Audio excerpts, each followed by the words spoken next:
Ինչ կանեիք, եթե ձեր ամբողջ կյանքը պարզվեր, որ մեկ մեծ սուտ է։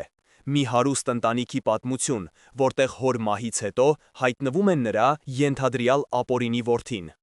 Բոլորը պատրաստ են ոչնչացնել նրան, պաշտպանելով իրենց ժառանգությունը։ Բայց ինչ կլինի, եթե պարզվի, որ իսկական խաբեբան այն մարդն է, ով ամենից շատ է պայքարում ճշմարտության դեմ։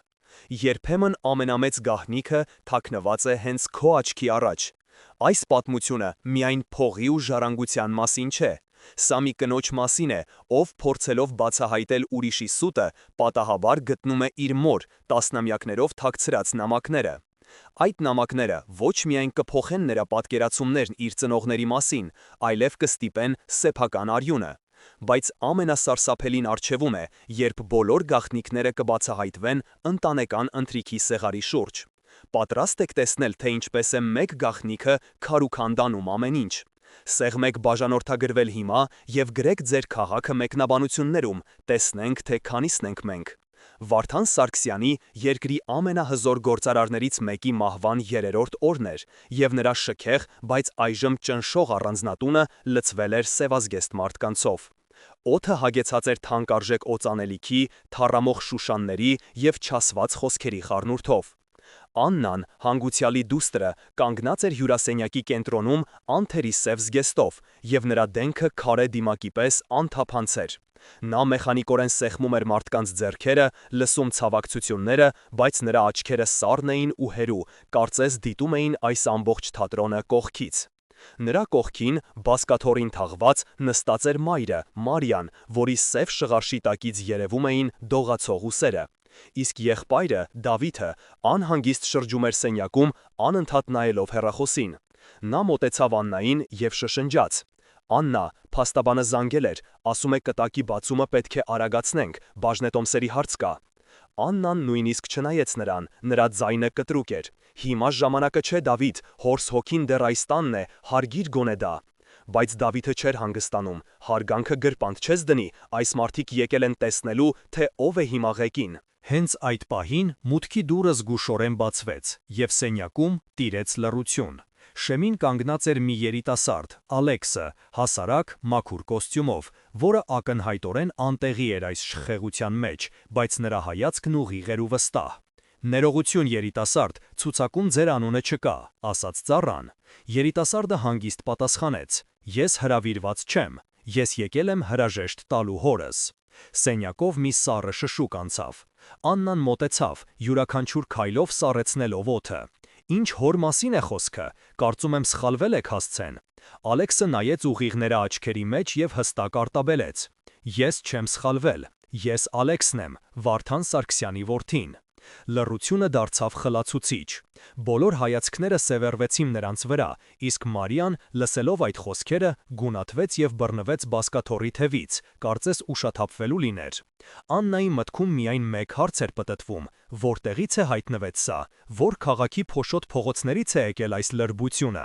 Նա սառը ժպտաց և արտաբերեց միայն մեկ բառ, որը կախվեց օդում ինչպես դատավճիռ. ապացուցիր։ Հաջորդ օրը Սարգսյանների տան գրասենյակը վերածվել էր ռազմական խորհրդի սենյակի։ Փաստաբան Նարեն բացատրում էր իրավիճակի լրջությունը։ Եթե նա դիմի դատարան և պահանջի ԴՆԹ թեստ, մենք չենք կարող մերժել։ Եթե հայրությունը հաստատվի, նա կդառնա օրինական ժառանգներից մեկը։ Դավիթը պայթեց. «Ինչ ժառանգ, նա խաբեբա է, պետք է մի 2 կոպեկ տալ շպրտել դուրս»։ Աննան կտրուկ ընդհատեց նրան. «Խուճապը թույլերի զենքն է, Նարե, ինչ գիտենք նրա մասին»։ Փաստաբանը թերթեց թղթերը. Ալեքս Մանուկյան, 27 տարեկան, մայրը Սոնա Մանուկյանը, մահացել է 6 ամիս առաջ, ապրել են շատ համեստ, պնդում է, որ մայրը մահվան մահճում խոստովանել է, թե ով է իր հայրը։ Այս ամբողջ ընթացքում Մարիան լուռ նայում էր պատուհանից դուրս, կարծես այնտեղ փրկություն էր փնտրում։ «Մայրիկ», դիմեց Աննան, «դուք ինչ-որ բան գիտեք այս մասին»։ Մարիան դանդաղ շրջվեց, նրա ձայնը հազիվ լսելի էր։ «Քո հայրը, նա երբեք չէր անի մի բան, որը կվարկաբեկեր իր ընտանիքը»։ Նրա ձայնի մեջ ոչ թե համոզմունք կար, այլ աղոթք, և դա չվրիպեց Աննայի ականջից։ Նրա մտքում հառնեցին հոր խոսքերը, որ ասել էր նրան տարիներ առաջ. «Դու ես իմ իրական ժառանգը, Աննա, դու կպահես այս ամենը, գլխավորը ուժն է և ընտանիքի անունը»։ Այդ հիշողությունը պողպատի պես ամրացրեց նրա վճռականությունը։ Ես կհանդիպեմ նրա հետ, մենակ, հայտարարեց նա։ Երբ բոլորը դուրս եկան, Մարիան դողացող ձեռքերով մոտեցավ դստերը։ Աննա ջան, զգույշ եղիր, որոշ ճշմարտություններ ավելի լավ է թողնել թաղված։ Այդ խոսքերը միայն խորացրին Աննայի կասկածները։ Երեկոյան նրա հեռախոսը զանգեց, մասնավոր հետախույզներ։ Տիկին Սարգսյան, մի տարօրինակ բան կա։ Ալեքս Մանուկյանի ծննդյան վկայականում հոր անվան դիմաց գրված չէ Վարդան Սարգսյան, գրված է Սարգիս Ալեքսանյան։ Սա ձեզ որևէ բան ասում է։ Աննան սառեց։ Սարգիս Ալեքսանյանը նրա հոր մահացած լավագույն ընկերոջ անունն էր։ Քաղաքի կենտրոնի մի անշուք սրճարանում, որտեղ անձրևը թքթքացնում էր ապակիներին, Աննան եւ Ալեքսը նստած էին իրար դիմաց։ Նրանց միջև սեղանը կարծես անդունդ լիներ։ Հուսով եմ դեմ չեք, ասաց Աննան, սեղանին դնելով ձայնագրիչը։ Ալեքսը թեթևակի ժպտաց։ Ես թաքցնելու բան չունեմ։ Աննան անմիջապես անցավ գործի։ Դուք պնդում եք, որ իմ հոր որդին եք, բայց ձեր ծննդյան վկայականում այլ անուն է նշված՝ Սարգիս Ալեքսանյան։ Ալեքսի դեմքը չփոխվեց։ Մայրս ասել է, որ պարոն Սարգսյանն է խնդրել իր ընկերոջը, պարոն Ալեքսանյանին, իր անունը տալ։ Դա պայմանավորվածություն է եղել, սկանդալից խուսափելու համար։ Պատմությունը չափազանց հարթ էր, չափազանց մտածված, եւ դա նյարդայնացնում էր Աննային։ Հարմար պատմություն է, հեգնեց նա։ Եկեք անկեղծ լինենք։ Որքան է ձեր գինը։ Ասեք մի թիվ, եւ մենք կավարտենք այս տհաճ ներկայացումը։ Նա սպասում էր, որ Ալեքսը կսկսի սակարկել, բայց փոխարենը նրա աչքերում տխրություն տեսավ։ Ես փողի համար չեմ եկել։ Ես եկել եմ, որովհետև ուզում եմ հասկանալ։ Իմ անցյալի կեսը դատարկ էջ է։ Նրա անկեղծությունը շփոթեցրեց Աննային։ Նրա սովորական զենքերը, փողն ու սփառնալիքները չէին աշխատում։ Դուք ոչինչ չեք ստանա, սառը ասաց նա, կհանդիպենք դատարանում։ Երբ Աննան վերադարձավ տուն, տեսավ մորը հին ալբոմները թերթելիս։ Նա կանգ էր առել մի լուսանկարի վրա, որտեղ երիտասարդ Վարդանը եւ Սարգիսը ծիծաղելով կանգնած էին իրար կողքի։ Մամ, ինչ հիշողություններ ունես հորս ընկերոջից, Սարգսից, հարցրեց Աննան։ Մարիայի մատները սառեցին լուսանկարի վրա։ Նա լավ մարդ էր, ցավալի է, որ այդպես երիտասարդ մահացավ։ Իսկ ինչպես նա մահացավ, չէր հանձնվում Աննան։ Մարիան խուճապահար փակեց ալբոմը, ավտովթար, սարսափելի ավտովթար էր։ Նրա շարժումների մեջ այնքան շատ խուճապ կար, որ Աննայի կասկածները վերածվեցին համոզմունքի։ Մայրը ինչ-որ բան էր թաքցնում։ Այդ գիշեր, չկարողանալով քնել, Աննան իջավ հոր գրադարան։ Գրքերի հետևում, սեյֆի մեջ, նա գտավ մի հին փոշոտ տուփ։ Դրա մեջ հոր առաջին ժամացույցի եւ մի քանի մեդալների կողքին դրված էր մի փոքրիկ կողպված փայտե արկղիկ, որի վրա փորագրված էր միայն մեկ տառ՝ M։ Գիշերվա խորհրդավոր լռության մեջ հոր գրադարանում Աննան նստած էր ձեռքին պահելով փայտե արկղիկը։ M. Մարիա, ինչու է հայրը պահել մոր արկղիկը իր սեյֆում։ Չդիմանալով անհայտությանը, նա վերցրեց նամակներ բացելու դանակը եւ զգուշությամբ կոտրեց հին կողպեքը։ Ներսում ոչ թե զարդեր էին, այլ նամակների կապոց, կապված խունացած մետաքսե ժապավենով։ Թուղթը դեղնել էր ժամանակից։ Աննան դողացող ձեռքերով հանեց առաջին ծրարը։ Ձեռագիրը նուրբ էր, կանացի, անկասկած մորը, բայց նամակն ուղված չէր իր հորը, հասթեատերը Սարգիս Ալեքսանյանն էր։ Աննայի սիրտը սկսեց ուժգին բաբախել։ Նա բացեց առաջին նամակը։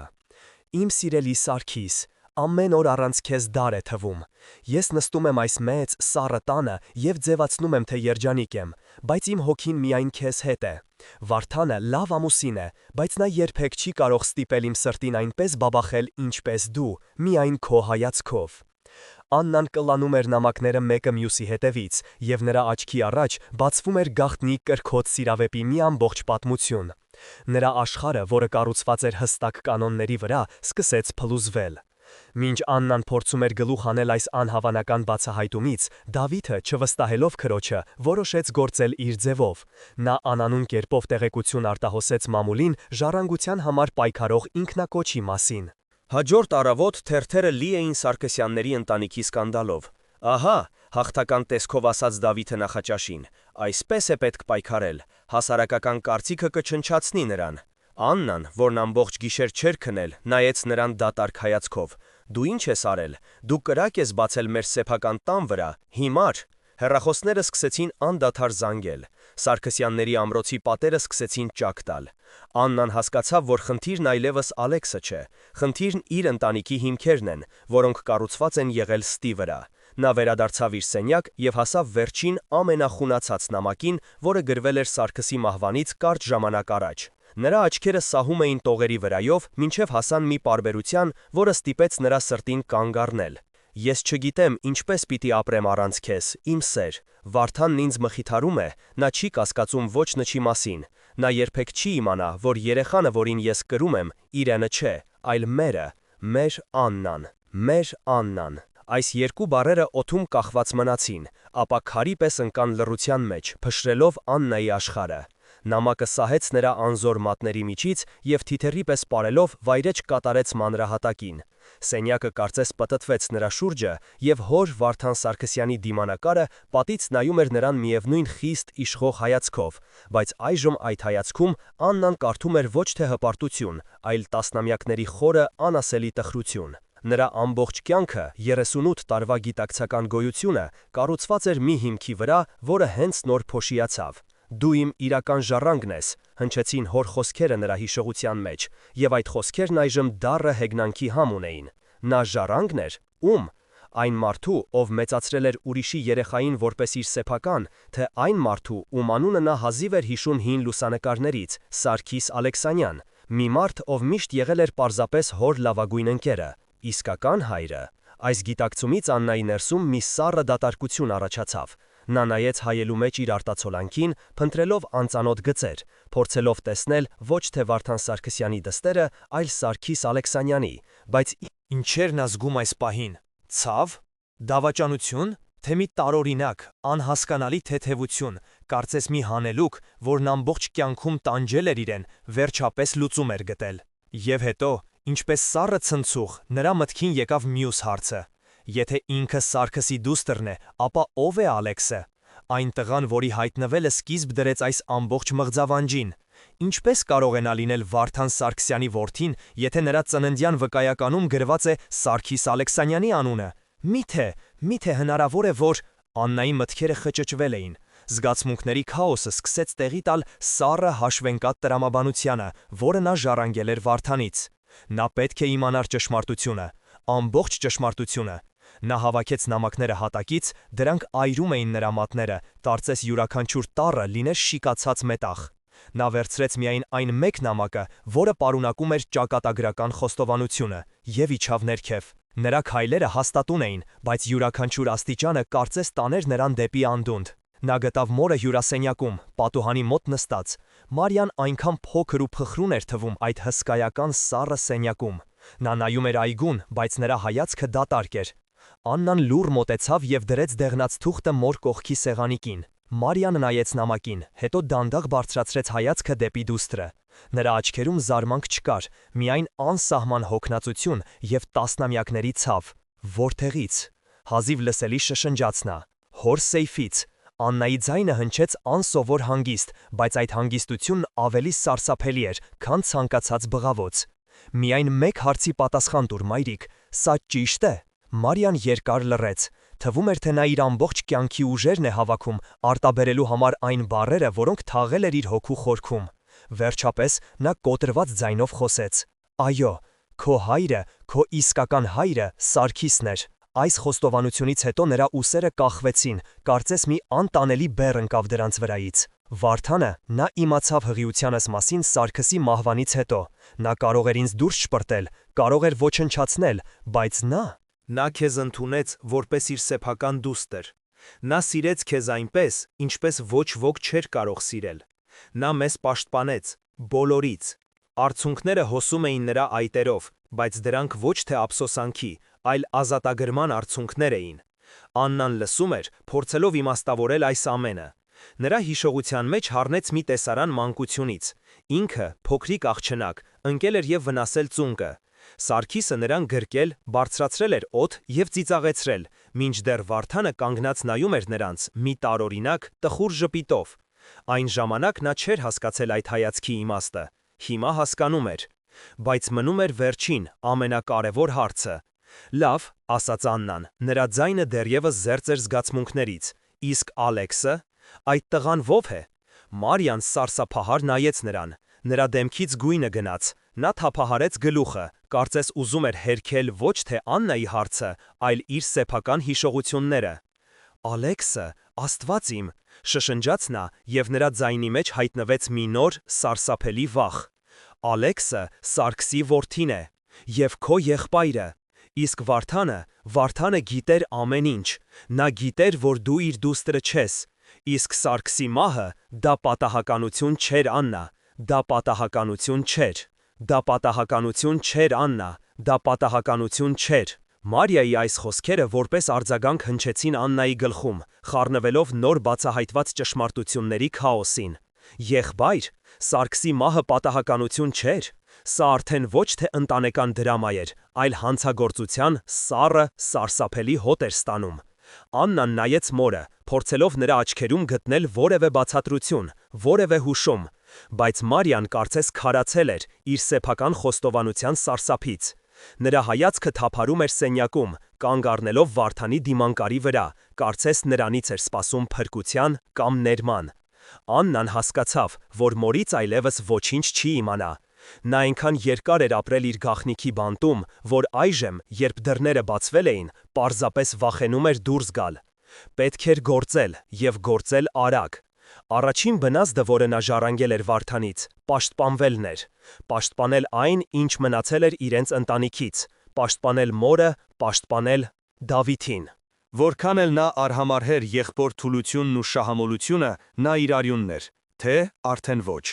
Այս մտքից Աննան սթափվեց։ Նա պետք է կանգնեցներ այս խելագարությունը, մինչև այն դուրս կգար այս տան պատերից։ Նա վերցրեց հեռախոսը եւ զանգահարեց ընտանիքի փաստաբանին, Նարեին։ Նարե, ես ուզում եմ, որ դու անմիջապես կապվես Ալեքս Մանուկյանի հետ, առաջարկիր նրան գումար, ցանկացած գումար, որ նա կպահանջի, միայն թե նա հրաժարվի իր բոլոր պահանջներից եւ ընդմիշտ անհետանա մեր կյանքից։ Նարեի ձայնում զարմանք կար, բայց Աննա, դուք վստահ եք, սա նշանակում է ընդունել, որ նրա պահանջները հիմք ունեն։ Ուղղակի արա այնինչ ասում եմ, կտրուկ պատասխանեց Աննան եւ անջատեց հեռախոսը։ Սա նրա առաջին քայլն էր, փորձել իրավիճակը լուծել սովորական եղանակով, փողով։ Նա դեռ հույս ուներ, որ կարող է գնել լռությունը, կարող է կառուցել պատնեշ ճշմարտության եւ իր ընտանիքի միջև, բայց պատնեշն արդեն ճաքեր էր տվել։ Դավիթի արտահոսքի շնորհիվ լրագրողները պաշարել էին առանձնատան մուտքը։ Յուրաքանչյուր զանգ, յուրաքանչյուր նորությունների թողարկում ավելի էր սեղմում օղակը Սարգսյանների շուրջ։ Դավիթը, տեսնելով իր արարքի հետևանքները, խուճապի մեջ էր։ Այս ամենը քո մեղքն է, Աննա, բղավում էր նա։ Դու չափազանց փափուկ վարվեցիր այդ սրիկայի հետ։ Պետք էր ի սկզբանե նրան վախեցնել, ոչ թե բանակցել։ Աննան նայում էր նրան եւ առաջին անգամ կյանքում ոչ թե զայրույթ էր զգում, այլ խղճահարություն։ Նա տեսնում էր ոչ թե իր եղբորը, այլ մի վախեցած երեխայի, ով չէր հասկանում խաղի իրական կանոնները։ Մինչ նրանք վիճում էին, Նարե հետ զանգեց։ Նրա ձայնը լուրջ էր։ Աննա, ես խոսեցի նրա հետ, նա կտրականապես մերժել է գումարը, նա ասել է, որ իրեն պետք չէ ձեր փողը, նա ուզում է միայն մեկ բան, ԴՆԹ թեստ, եւ նա ավելացրեց մի բան, որը ինձ անհանգստացրեց։ Նա ասաց. հարցրեք տիկին Աննային, թե նա ինչքան լավ է ճանաչում իր հոր լավագույն ընկերոջը Սարգիս Ալեքսանյանին։ Աննայի սիրտը բաց թողեց մի հարված.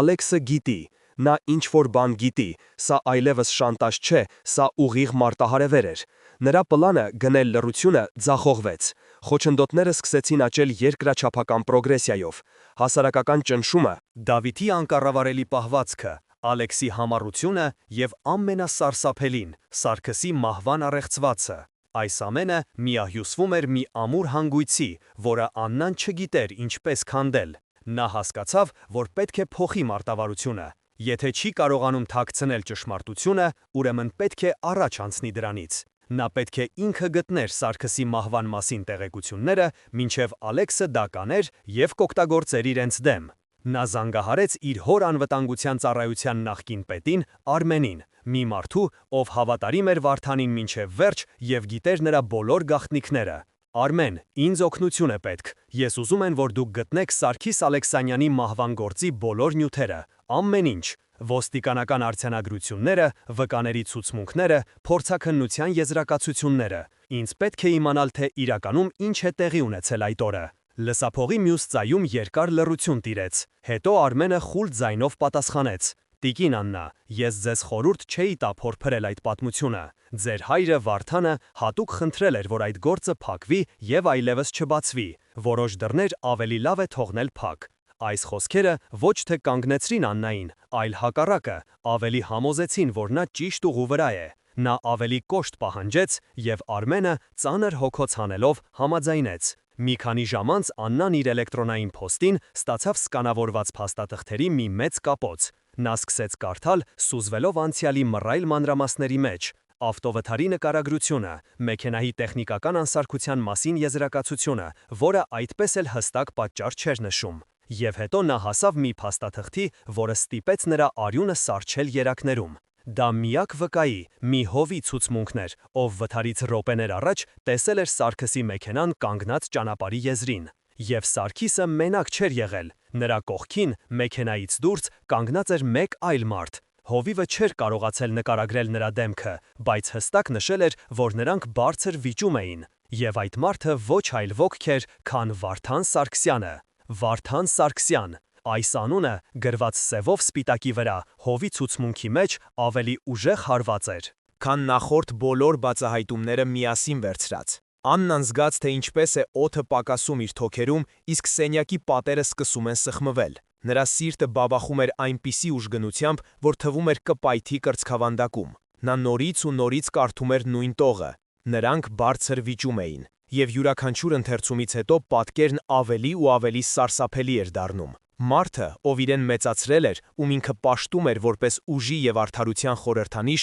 եղել է իր իսկական հոր, Սարգսի հետ, նրա մահվան օրը, եւ նրանք վիճել են։ Ինչի մասին կարող էին վիճել երկու լավագույն ընկերները։ Միթե Սարգիսը խոստովանել էր, որ Մարիայի երեխան իրենն է։ Միթե Վարդանը, ոչ, այդ միտքն այնքան հրեշավոր էր, որ Աննայի ուղեղը հրաժարվում էր ընդունել այն։ Դա չէր կարող ճիշտ լինել։ Նրա հայրը մարդասպան չէր, բայց ինչու էր նա այդ դեպքում փակել գործը։ Ինչու էր Արմենին հրամայել այլևս երբեք չբացել այն։ Անցյալի հիշողությունները սկսեցին վերանայվել այս նոր, սարսափելի լույսի ներքո։ Նա հիշեց, թե ինչպես էր Վարդանը խուսափում խոսել Սարգսի մասին։ Հիշեց նրա տխուր, գրեթե մեղավոր հայացքը, երբ նրանք նայում էին հին լուսանկարները։ Նշանները միշտ էլ եղել էին, բայց ինքը կույր էր, կամ գուցե պարզապես չէր ուզում տեսնել։ Խնդիրը ստացել էր աններևակայելի մասշտաբներ։ Սա այլևս ժառանգության կամ ընտանեկան գաղտնիքի հարց չէր։ Սա սպանության հնարավոր մեղադրանք էր, որը կարող էր ոչ միայն ոչնչացնել Սարգսյանների,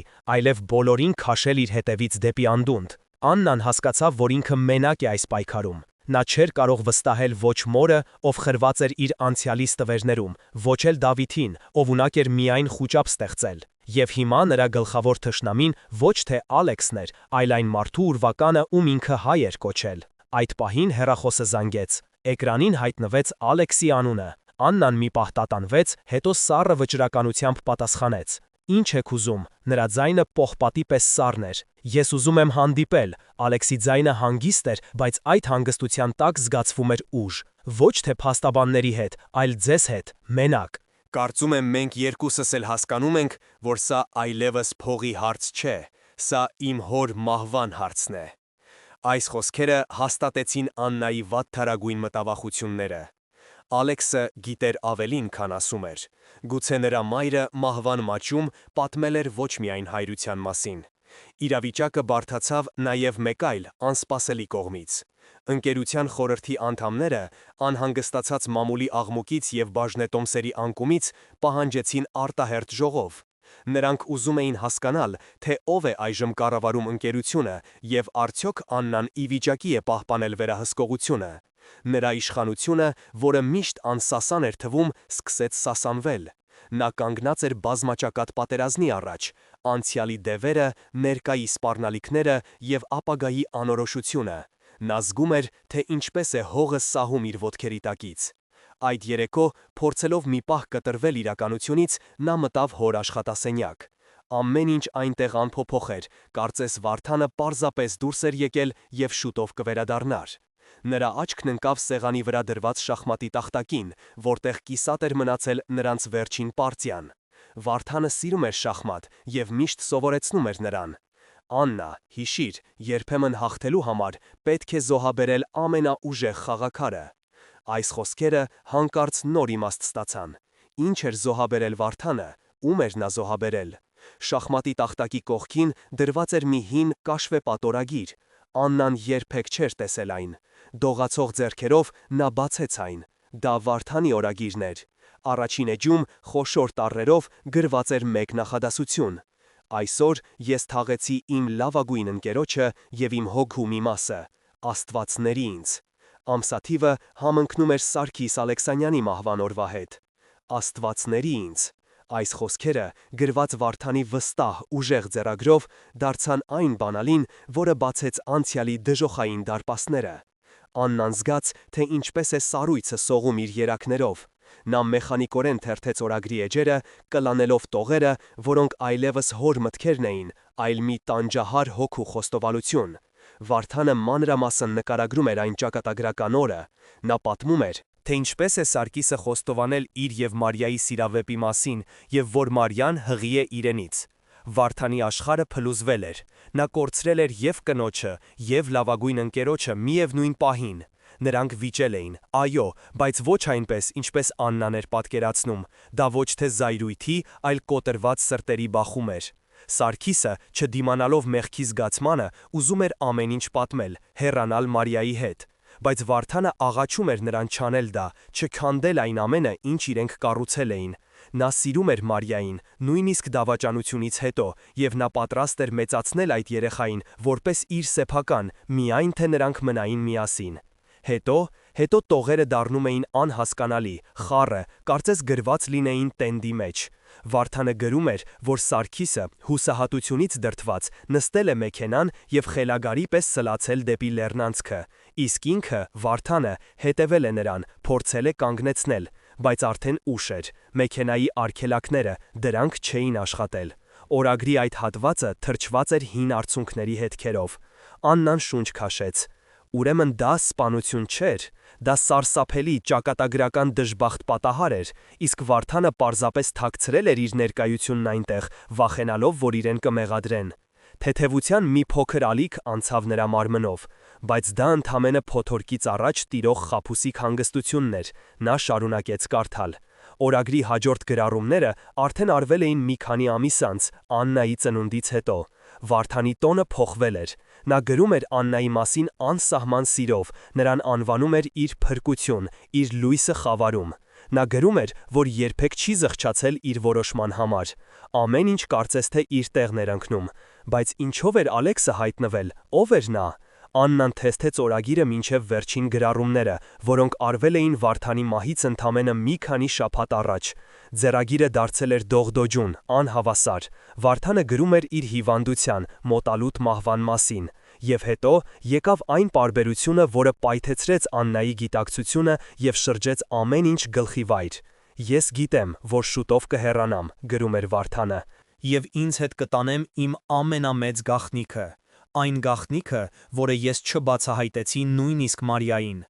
Այն օրը, լեռնանցքում, երբ Սարգսի մեքենան ընկավ անդունդը, ես մենակ չէի, ես նրան հասա, երբ նա դեռ ողջ էր։ Նա խնդրում էր փրկել իրեն։ Բայց ես չկարողացա, ոչ թե որովհետև չէի ուզում, այլ որովհետև նրա կողքին մեկ ուրիշը կար, մի երիտասարդ կին, ում ես երբեք չէի տեսել։ Նա նույնպես մեքենայում էր, և նա հղի էր։ Սարգիսն ինձ աղաչում էր փրկել նրան և իր երեխային։ Ես կարողացա դուրս հանել միայն կնոջը, մինչև մեքենան պայթեց։ Այդ կինը Սոնա Մանուկյանն էր, իսկ երեխան, որին նա լույս աշխարհ բերեց, Ալեքսն էր։ Ես ամբողջ կյանքում թաքուն օգնել եմ նրանց, փորձելով քավել իմ մեղքը, որ չկարողացա փրկել իմ ընկերոջը։ Ալեքսը, նա Սարգսի որդին է, իսկ Աննան, Աստված իմ, Աննան իմ հարազատ դուստրն է։ Մարիան սխալվել էր, Սարգիսը ստել էր նրան, որպեսի համոզի փախչել իր հետ։ Նա ուղղակի օգտագործում էր Մարիայի սերը։ Ես ԴՆԹ թեստ եմ արել Աննայի ծնվելուց անմիջապես հետո։ Նա իմ արյունն է, իմ շարունակությունը, իմ ամեն ինչը։ Օրագիրը ընկավ Աննայի ձեռքից։ Ժամանակը կանգ առավ, ձայները խլացան, աշխարհը վերածվեց անիմաստ պատկերների մի հաջորդականության։ Ինչ, սա անհնար է։ Ամբողջ ցավը, ամբողջ դավաճանությունը, որ նա զգացել էր, ամեն ինչ կեղծի էր։ Նա Վարդան Սարգսյանի դուստրն է, միշտ եղել է։ Իսկ Ալեքսը նրա եղբայրը չէ, նա Սարգսի որդին է, այն մարդու, ով դավաճանել է իր մորը, ով փորձել է քանդել իրենց ընտանիքը, իսկ ինքը, Աննան, պատրաստ էր ատել այն մարդուն, ով իրեն անսահման սիրել և պաշտպանել է և կարեկցել նրան, ով եկել էր իրենց կյանք կառուցված ստի վրա։ Գիտակցումը հարվածեց կայծակի պես։ Ալեքսը եկել է ոչ թե ժառանգության, այլ արդարության հետևից։ Նա եկել է իմանալու, թե ինչ է պատահել իր հոր հետ, և նա գիտի, որ Վարդանը եղել է ընտեղ։ Աննան հասկացավ, որ ինքը կանգնած է ճակատագրական ընտրության առաջ, կամ նա պետք է բացահայտի ճշմարտությունը, որ իր հայրը, Վարդանը, թողել է իր իսկական հորը Սարգսին մահանալու, դրանով իսկ վտանգի տակ դնելով իր ընտանիքի անունն ու ժառանգությունը։ Կամ նա պետք է շարունակի թաքցնել ճշնարությունը, դավաճանելով և իր խղճին, և այն տղային, ով պարզվում է ոչ թե իր թշնամին է, այլ նույն ողբերգության զոհը։ Շախմատի տախտակը սեղանի վրա կարծես ծաղրում էր նրան։ Երբեմն հաղթելու համար պետք է զոհաբերել ամենաուժեղ խաղաքարը։ Ո՞րն էր իր ամենաուժեղ խաղաքարը՝ ճշմարտությունը, թե սուտը, որի վրա կառուցվել էր իր ամբողջ կյանքը։ Աննայի համար աշխարհը դադարեց գոյություն ունենալուց։ Շոկի առաջին ալիքն անցավ, իր տեղը զիջելով սառցե, խլացնող դատարկությանը։ Նա նստած էր հոր բազկաթոռին, շուրջը սփռված իր կյանքի փշուրները, և ոչինչ չէր զգում։ Ոչ ցավ, ոչ զայրույթ, ոչ սեր։ Նրա ինքնությունը, որը կառուցված էր Վարդան Սարգսյանի դուստր լինելու գաղափարի շուրջ, մեկ ակնթարթում ջնջվել, ապա նորից գրվել էր, բայց այս անգամ արյունով և ստով ներկված տառերով։ Նա իսկապես Վարդանի դուստրն էր, բայց այն Վարդանի, որին ինքը չէր ճանաչում։ Մի մարդու, ով տասնամյակներ շարունակ կրել էր անտանելի բեռ, պաշտպանելով իրեն ոչ թե աշխարհից, այլ հենց ճշմարտությունից։ Իսկ մայրը… Մարիան ապրել էր մեկ այլ ստի մեջ, հավատալով, որ իր դուստրը իր սիրելիի պտուղն է, տառապելով մեղքի զգացումից, որը իրականում հիմք չուներ։ Եվ Ալեքսը, այն տղան, որին ինքը համանում էր խաբեբա և սրիկա, պարզվեց, որ իրականում նույն ողբերգության մյուս զոհն է, Սարգսի որդին, ում հորը Վարդանը թողել էր մահանալու։ Այս գիտակցումը դանդաղ, բայց անշեղորեն սկսեց հալեցնել ներսի սառույցը, այն փոխարինելով մի նոր, անծանոթ զգացումով, պատասխանատվությամբ։ Նա այլևս չէր կարող պարզապես պաշտպանել ընտանիքի անունը, նա պետք է վերականգնել արդարությունը։ Առաջինը, ում նա առերեսվեց, մայրն էր։ Աննան գտավ Մարիային իր սենյակում Սարգսի հին լուսանկարը ձեռքին։ Նա նստեց կողքին և առանց որևէ մեղադրանքի պարզապես դրեց Վարդանի օրագիրը նրա ծնկներին, բացված ճակատագրական էջի վրա։ Մարիան կարդում էր, և նրա դեմքը փոխվում էր, անհավատությունը, շփոթմունքը, ապա ցնցող գիտակցությունը։ Նրա ամբողջ կյանքի տառապանքը, իր մեղքը, ամեն ինչ հիմնված էր ստի վրա։ Սարգիսը ստել էր իրեն, Վարդանը թաքցրել էր ճշմարտությունը։ Նա նայեց Աննային, և նրա աչքերում այլևս ոչ թե վիշտ էր, այլ մի դատարկություն, որն ավելի սարսափելի էր։ Ուրեմն, իմ ամբողջ կյանքը… Նա չկարողացավ ավարտել նախադասությունը։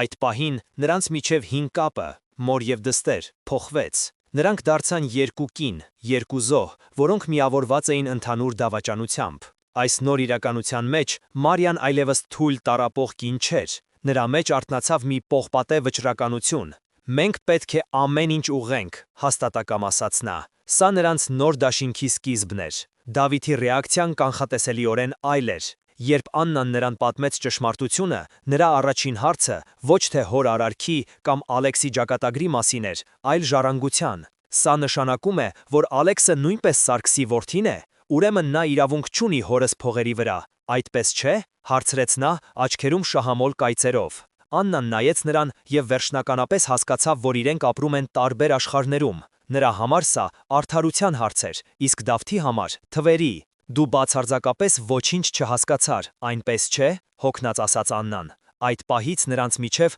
անդունդն անանցանելի դարձավ։ Դավիթը դարձավ ոչ թե դաշնակից, այլ պոտենցիալ թշնամի, մի անկանխատեսելի գործոն, որը կարող էր ամեն ինչ փչացնել իր հիմարությամբ։ Այժմ Աննան ուներ իր գործողությունների պլանը, այն բաղկացած էր 3 կետից։ Առաջին՝ հանդիպել Ալեքսի հետ և պատմել նրան ամբողջ ճշմարտությունը։ Դա ամենադժվարն էր, քանի որ նշանակում էր ընդունել իր հոր մեղքը։ Երկրորդ, պետք է լուծել ընկերության խորհրդի հարցը եւ ամրապնդել իր դիրքերը, քանի որ առանց իշխանության եւ ռեսուրսների նա չէր կարողանա ոչինչ անել։ Եվ երրորդ, ամենախորհրդավորը, նա պետք է հասկանար, թե ինչու է Վարդանը, իմանալով ճշմարտությունը, թույլ տվել Ալեքսին հայտնվել իրենց կյանքում հենց իր մահից հետո։ Միթե սա նրա վերջին ամենաբարդ շախմատային պարտիան էր, որտեղ նա, զոհաբերելով իր թագուհուն, իր անբիծ համբավը, փորձում էր հասնել մի ավելի մեծ նպատակի։ Գուցե նա ուզում էր, որ ճշմարտությունը բացահայտվի, բայց չուներ ուժ դա անելու ինքը։ Այս մտքերը Աննան տվեցին նոր ուժ։ Նա այլևս ոչ թե պաշտպանվում էր, այլ հարձակվում։ Նա զանգահարեց Ալեքսին. «Ես պատրաստ եմ հանդիպել», ասաց նա, եւ նրա ձայնում այլևս սառնություն չկար, այլ հանգիստ վճռականություն։ Բայց ոչ թե որպես թշնամիներ, ես պետք է ձեզ մի պատմություն պատմեմ, մեր երկու հայրերի պատմությունը։ Աննան հանդիպում նշանակեց Ալեքսի հետ նույն սրճարանում, որտեղ տեղի էր ունեցել նրանց առաջին սառը զրույցը։ Բայց այս անգամ ամեն ինչ այլ էր, Աննան այլևս չէր եկել հարձակվելու կամ գնելու, նա եկել էր խոստովանելու։ Երբ Ալեքսը մտավ, նա նստած էր սեղանի շուրջ, դիմացը դրված Վարդանի օրագիրը։ Ալեքսը նստեց, նրա հայացքում զգուշավորություն կար։ Նա սպասում էր հերթական հարձակմանը։ Փոխարենը Աննան լուռ առաջ հրեց օրագիրը։ «Կարդա», պարզապես ասաց նա։ Ալեքսը կասկածանքով վերցրեց այն եւ սկսեց կարդալ։ Աննան հետևում էր նրա դեմքի փոփոխությանը, շփոթմունք, անհավատություն, ցավ, իսկ հետո մի խորը ցնցող հասկացողություն։ Երբ նա ավարտեց, երկար լռեց, նայելով օրագրի էջերին, կարծես չէր կարողանում հավատալ իր աչքերին։ «Ուրեմն, իմ հայրը», նրա ձայնը խզվեց։ «Այո», հանգիստ ասաց Աննան, «իմ հայրը թողել է քո հորը մահանալու։ Ես չեմ պատրաստվում արդարացնել նրան, բայց ես ուզում եմ, որ դու իմանաս ամբողջ ճշմարտությունը, եւ ես ուզում եմ օգնել քեզ վերականգնելու արդարությունը»։ Սա նրանց անսպասելի դաշինքի սկիզբն էր։ Ալեքսը, ով եկել էր փնտրելու իր ինքնությունը, գտավ ավելին՝ մի մարդու, ով պատրաստ էր կանգնել իր կողքին։ Նրանք որոշեցին միասին գործել։ Ալեքսը հրաժարվեց իր դատական հայցից ժառանգության պահանջով, իսկ Աննան խոստացավ հրապարակայնորեն ընդունել Վարդանի մեղքը եւ փոխհատուցել Ալեքսի կորուստը, տրամադրելով նրան ընկերության բաժնետոմսերի մի մասը ոչ թե որպես ժառանգի, այլ որպես բարոյական փոխհատուցում։ Սակայն նրանց պլանները հանդիպեցին կատաղի դիմադրության։ Առաջին հարվածը հասցրեց Դավիթը։ Իմանալով, որ Աննան պատրաստվում է ընտանեկան կապիտալը տալ ինչ-որ սրիկայի, նա սկանդալ բարձրացրեց։ «Դու խելագարվել ես, դու պատրաստվում ես ոչնչացնել այն ամենը, ինչ հայրս կառուցել է, ես թույլ չեմ տա», բղավում էր նա։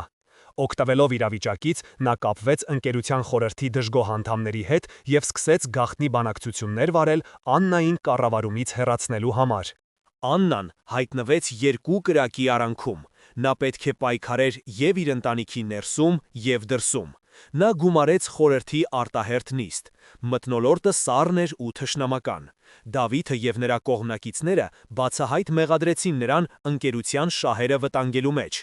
«Տիկին Սարգսյան, ձեր անձնական խնդիրները սկսում են սպառնալ մեր բոլորի բարեկեցությանը», սառը հայտարարեց խորհրդի նախագահը։ Աննան հասկացավ, որ բառերն այստեղ անօգուտ են։ Նա պետք է ցույց տար ուժ։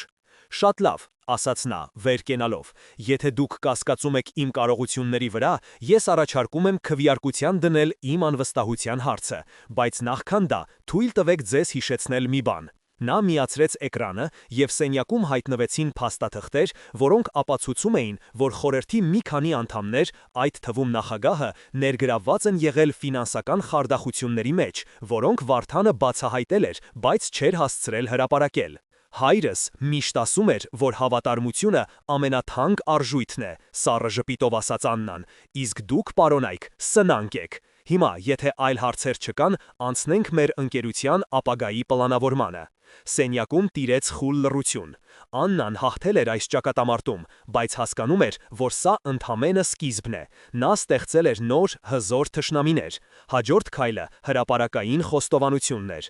Աննան կազմակերպեց մամուլի ասուլիս։ Նա կանգնած էր տասնյակ տեսախցիկների առջև, իր կողքին կանգնած էին Մարիան եւ Ալեքսը։ Նրա ձայնը չէր դոհում, երբ նա պատմում էր ճշմարտությունը, առանց որևէ բան թաքցնելու կամ գունազարդելու։ Նա պատմեց Սարգսի եւ Վարդանի, սիրո եւ դավաճանության, մեղքի եւ քավության մասին։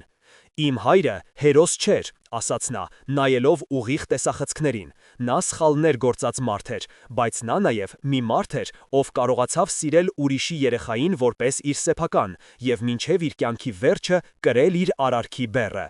Այսօր մենք այստեղ ենք ոչ թե անցյալը դատելու, այլ ապագա կառուցելու համար, հիմնված ճշմարտության վրա։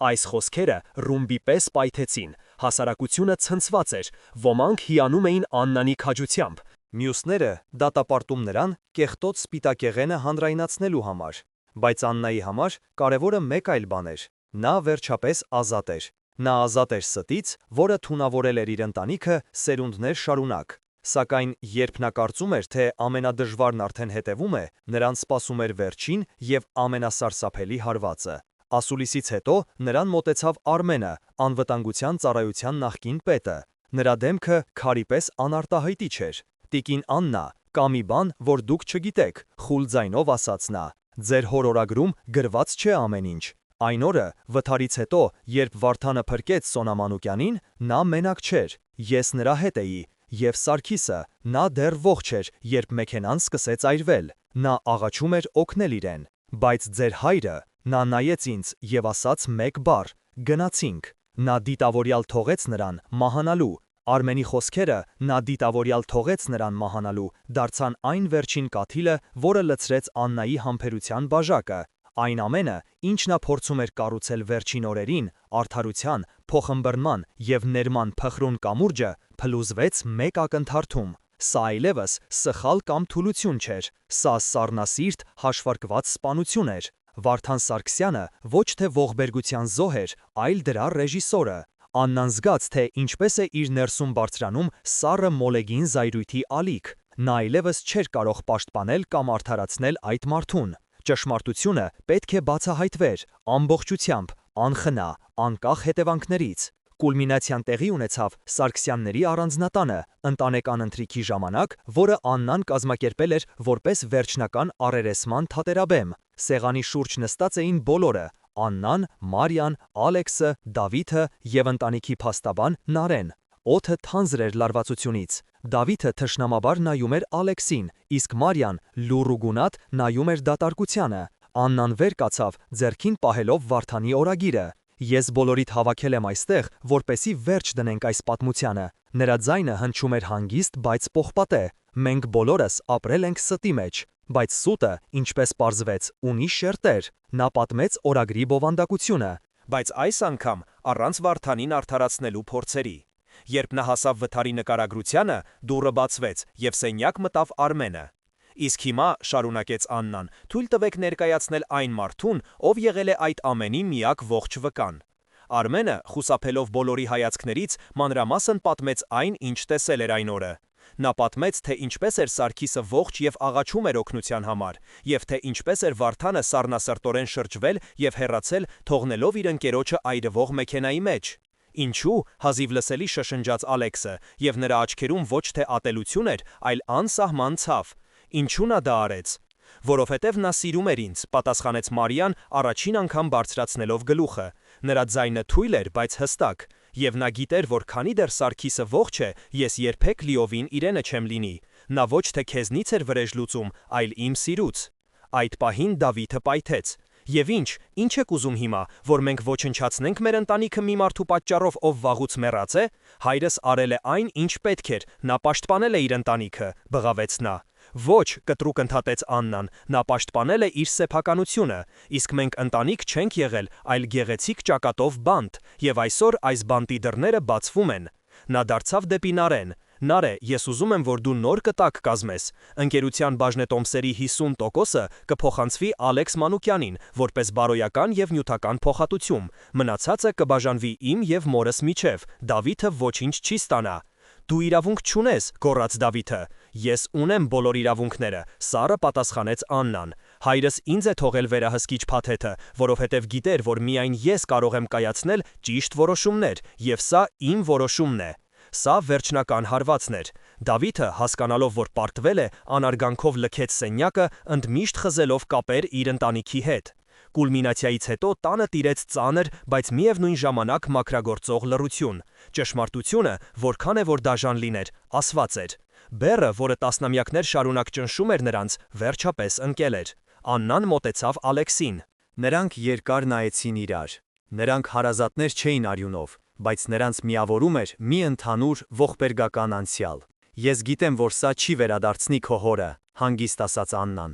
բայց հուսով եմ, սա կօգնի քեզ գտնել խաղաղություն։ Ալեքսը գլխով արեց։ Խաղաղությունը, այն գալիս է ճշմարտության հետ, պատասխանեց նա։ Շնորհակալ եմ Աննա, ոչ թե փողի, այլ ճշմարտության համար։ Նրանց միջև ծնվեց մի նոր յուրահատուկ կապ, հիմնված ոչ թե արյան, այլ փոխադարձ հարգանքի և ընդհանուր ցավի վրա։ Աննան կատարեց իր ընտրությունը, նա զոհաբերեց իր ընտանիքի անբիծ անունը, իր հաստության մի մասը և եղբոր հետ հարաբերությունները, բայց փոխարենը գտավ ավելին՝ իր խիղճը և ազատությունը։ Նա վերջապես ազատվեց այն ստի ստվերից, որի տակ ապրել էր ամբողջ կյանքում։ Անցավ 1 տարի, Սարգսյանների առանձնատունը վաճառվեց։ Աննան և Մարիան տեղափոխվեցին ավելի համեստ, բայց լուսավոր մի տուն քաղաքի ծայրամասում։ Նրանց հարաբերությունները լիովին փոխվեցին։ Նրանք այլևս պարզապես մայր ու աղջիկ չէին, այլ երկու մտերիմ ընկերուհիներ, ովքեր միասին անցել էին դժոխքի միջով և գտել էին միմյանց նորովի։ Ալեքսը, ստանալով իր բաժինը, չմնաց բիզնեսում։ Նա իրականացրեց իր վաղեմի երազանքը, բացեց մեծ մեքենաների վերանորոգման մեծ արհեստանոց, որտեղ աշխատանքի էր վերցնում դժվարին կյանքով երիտասարդների։ Նա և Աննան հաճախ էին հանդիպում, ոչ թե որպես գործընկերներ, այլ որպես հարազատ մարդիկ, ովքեր հասկանում էին իրար առանց խոսքերի։ Այս պատմությունը մեզ սովորեցնում է մի կարևոր դաս. սուտը, նույնիսկ բարի մտադրություններով, միշտ վերադառնում է, ոչնչացնելու այն, ինչ կառուցվել է դրա վրա։ Իսկական ազգակական կապը միայն արյան մասին չէ, այլև ազնվության, ներման և ճշմարտությունն ընդունելու քաջության։ Իսկ դուք ինչ եք կարծում, կարելի է արդարացնել Վարդանի արարքը հանուն սիրո և ընտանիքի պահպանման։ Գրեք ձեր կարծիքները մեկնաբանություններում, մենք անպայման կկարդանք դրանք։ Շնորհակալություն, որ մեզ հետ էիք։